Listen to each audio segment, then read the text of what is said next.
কৃষ্ণার বাড়িতে, আর কৃষ্ণার বাড়িতে গিয়ে দেখি কৃষ্ণা বাড়িতে নেই। তারপর ফোন করলাম, ফোন করে বলছে বাপের বাড়িতে আয়।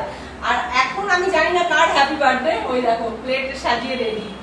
আমি এত খাবো না শোনা, এত খাবো না, এটা হাত বানিয়ে নিচ্ছি, এত খাবো না, খাবো না। এ বাবা, আবার আমার জন্য কেন? তোমরা দেখেছো আমার ভিডিওতে, তোমরা দেখবে যে আমরা কার জন্মদিন পালন করলাম। আমাদের এক কাকু ভীষণ ভালোবাসে আমাদেরকে, মেয়ের মতো ভালোবাসে। তো তার জন্মদিন আমরা পালন করেছি ছোটখাটো ঘরোয়া, আমরা আনন্দ করবো বলে পালন করেছি।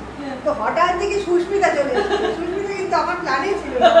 প্ল্যানের বাইরে পুরো। বলে না কার ভাগ্যে কি খায়। কিন্তু এ মা, এই খাবো না আমি, হ্যাঁ, মানে এত কম খাবো না, আর কয়েকটা লুচি দাও। লজ্জা পাচ্ছ না? মানে আনফরচুনেটলি বিনা নিমন্ত্রণে চলে আসা। আচ্ছা, খেতে গেলে লজ্জা পেলে কার লস? যে খায় তার লস, না যে খাওয়ায় তার লস? কারোর লস।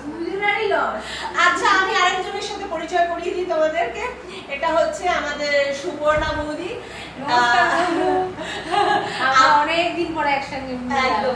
আর আমরা একসাথে কি করেছি বৌদি? একসঙ্গে আমরা বিউটিশিয়ান করেছি।